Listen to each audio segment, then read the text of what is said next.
Okay, jeg er på plan. Det var 113, ikke? Okay.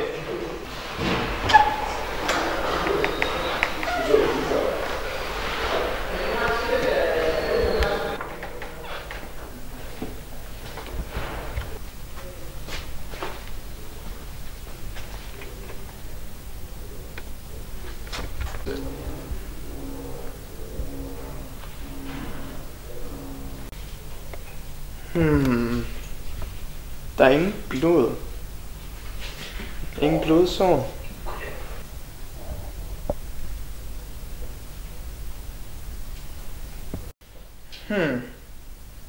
Der er han mærke på hans hals, så han må have blevet kvalt af et eller andet. Hvad er det her? Sølvpapir.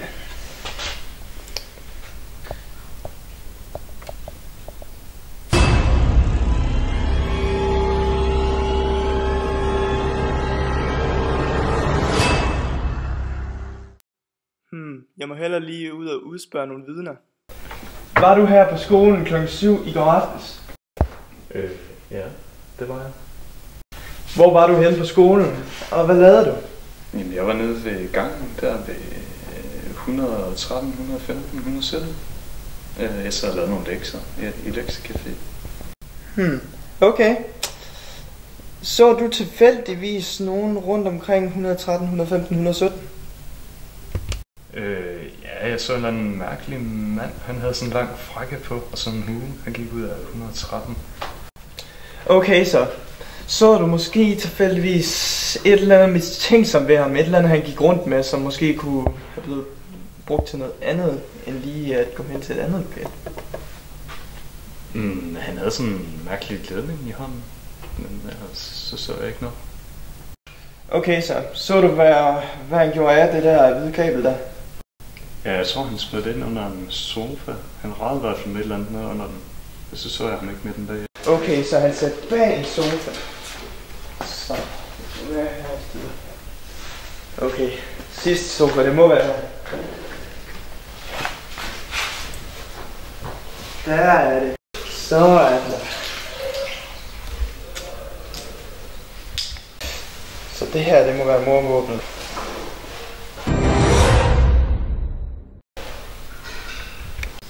Var du her for 2 dage siden kl. 7 om aftenen omkring lokale 113? Nej, overhovedet ikke. Jeg var på arbejde. Har du kendskab til det her?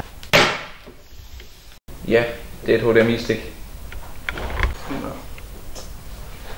Ja, det er det. Ved du, hvad det bliver brugt til?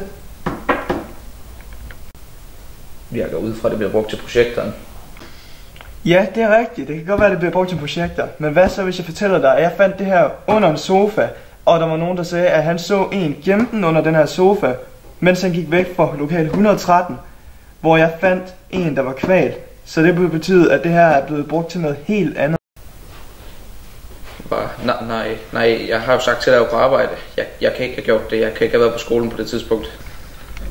Du ser lidt nervøs ud. Jeg føler ikke rigtigt, at du fortæller mig sandheden.